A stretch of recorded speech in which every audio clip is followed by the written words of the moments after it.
Assalamualaikum warahmatullahi wabarakatuh. Perkenalkan, nama saya Nurul Hilmi dengan NIM 1057311116422 dari kelas AK22E. Pada video kali ini saya akan mempresentasikan studi kasus pada materi keputusan investasi modal yang terdiri dari model non-diskonto dan diskonto, serta pasca audit proyek modal, kemudian perhitungan dan penyesuaian arus kas. Dengan studi kasus keputusan investasi mesin otomatis di perusahaan Jaya Abadi. Dosen pengampu Ibu Ainun Ariza, SPD MSI. Mata kuliah Akuntansi Manajemen. Baik, langsung saja kronologi perusahaan Jaya Abadi. Perusahaan Jaya Abadi adalah perusahaan yang bergerak di industri manufaktur komponen otomotif. Saat ini, perusahaan mengalami kendala dalam meningkatkan efisiensi produksi karena mesin yang digunakan sudah lama dan sering mengalami kerusakan yang menyebabkan produksi menjadi lambat dan biaya perawatan yang lebih tinggi. Untuk mengatasi masalah ini, manajemen mempertimbangkan untuk berinvestasi dalam mesin otomatis baru yang lebih modern. Selanjutnya, masalah utama perusahaan Jaya Abadi, yaitu downtime yang tinggi. Mesin sering mengalami kerusakan sehingga produksi terhambat. Kualitas produk yang tidak konsisten.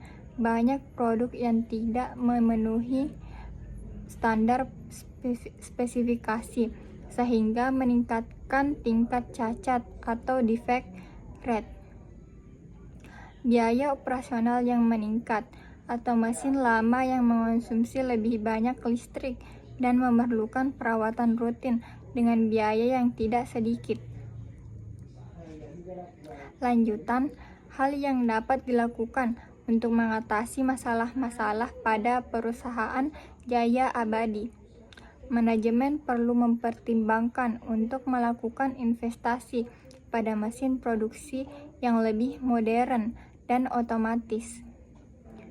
Dengan investasi ini, perusahaan Jaya Abadi dapat meningkatkan kapasitas produksi sehingga beberapa persen mengurangi tingkat produk cacat hingga di bawah 2% dan menghemat biaya perawatan dan energi. Lanjutan, setelah melakukan riset pasar, perusahaan memiliki dua opsi mesin yang dapat diinvestasikan, yaitu pada mesin A, biaya investasi awal sama dengan 800 juta rupiah. Yang kedua, umur ekonomis sama dengan 6 tahun. Yang ketiga, arus kas tahunan sama dengan 250 juta rupiah. Yang keempat, nilai sisa atau residu 50 juta rupiah. Kelebihan, biaya lebih murah, lebih mudah dioperasikan, cocok untuk volume produksi menengah. Dan yang terakhir, kekurangannya, yaitu kapasitas produksi lebih kecil dibanding dengan mesin B. Lanjutan, pada mesin B, biaya investasi awal sama dengan 1,2 miliar rupiah. Umur ekonomi sama dengan 6 tahun. Arus kas tahunan sama dengan 320 juta rupiah. Nilai sisa atau residu sama dengan 80 juta rupiah. Kelebihannya yaitu kapasitas produksi lebih besar, lebih canggih, dapat beroperasi dengan lebih sedikit tenaga kerja. Kekurangannya yaitu biaya investasi lebih besar, memerlukan pelatihan karyawan untuk mengoperasikannya. Karena ini investasi besar, perusahaan harus memastikan mesin mana yang paling menguntungkan dalam jangka panjang. Lanjutan, dengan mengambil keputusan, perusahaan akan menghitung seberapa lama modal bisa kembali.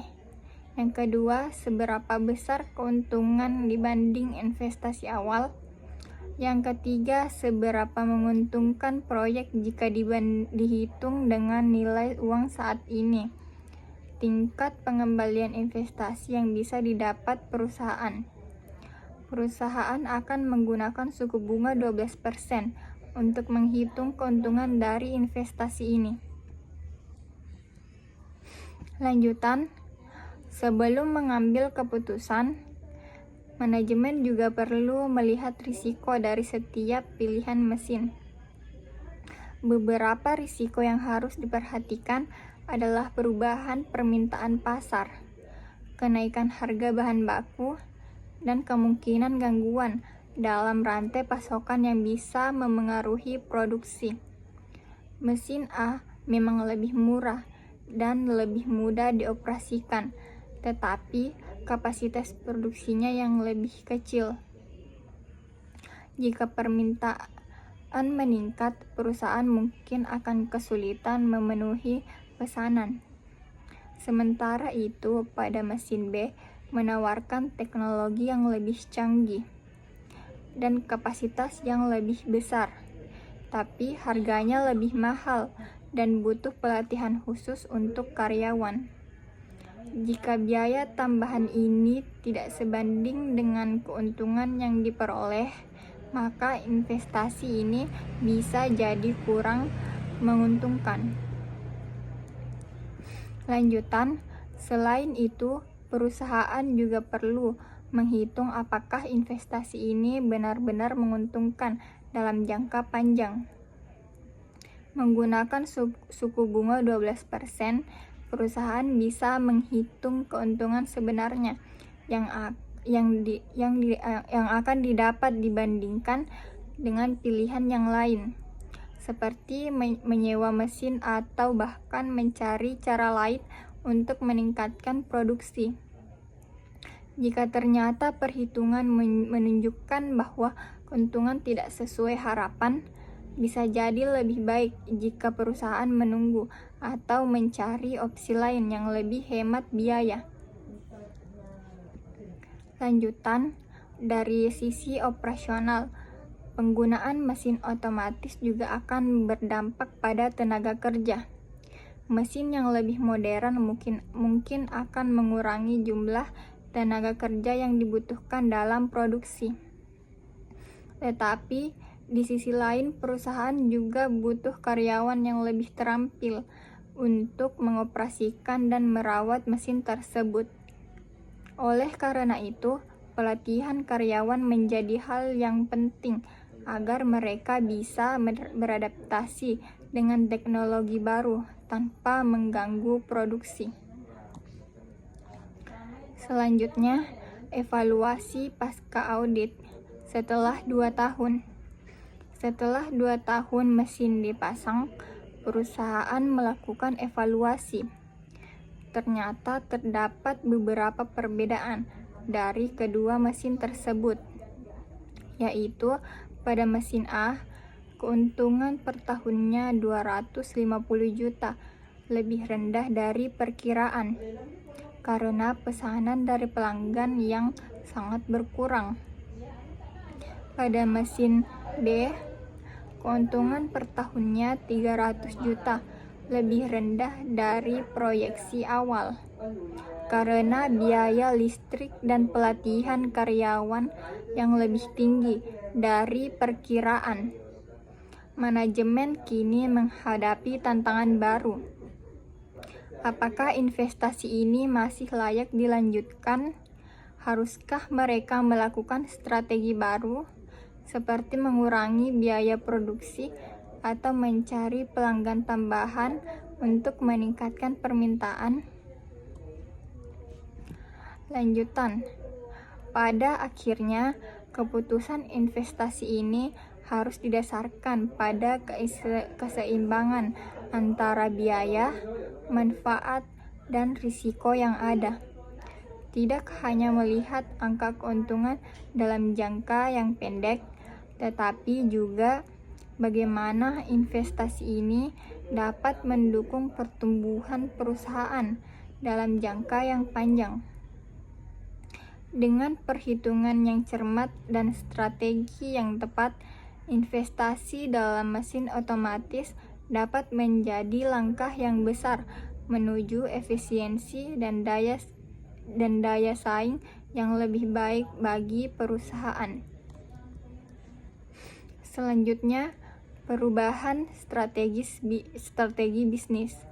Jika hasilnya tidak sesuai harapan, perusahaan Jaya Abadi juga bisa mempertimbangkan untuk diversifikasi produk atau mencari pasar baru.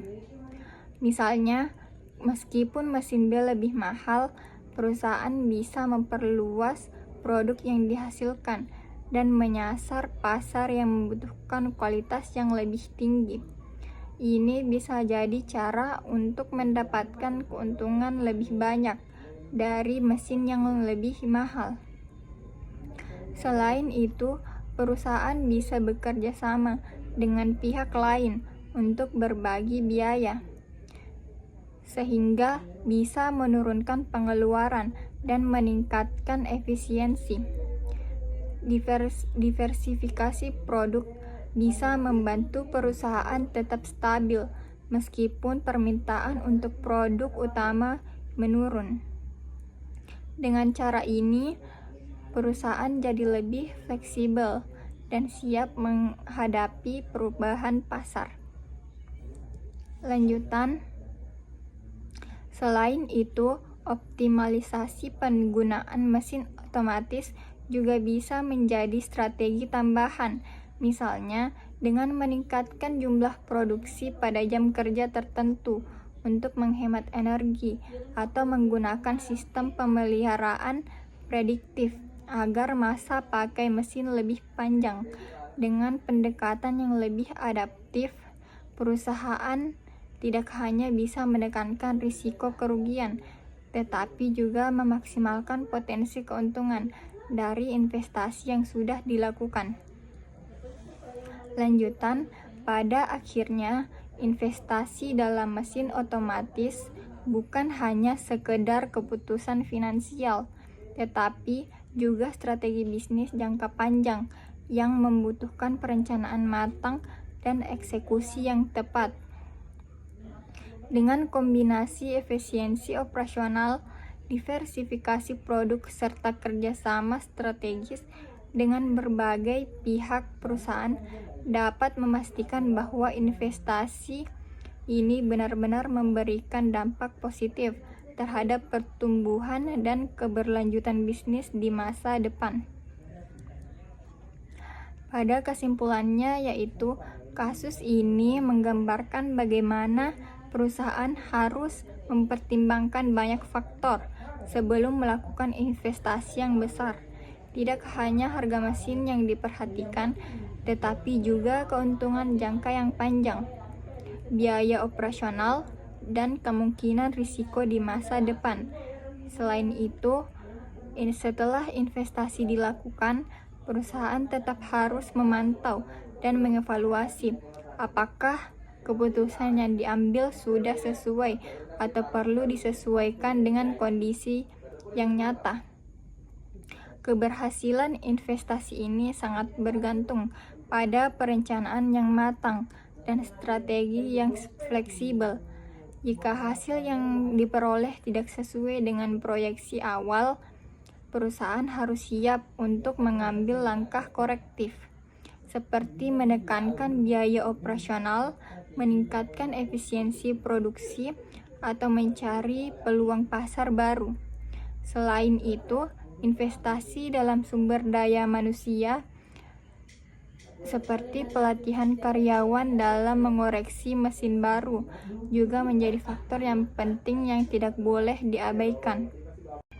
Baik, itulah tadi studi kasus pada materi keputusan investasi modal yang terdiri dari modal non-diskonto dan diskonto, serta pasca audit proyek modal, kemudian perhitungan dan penyesuaian arus kas.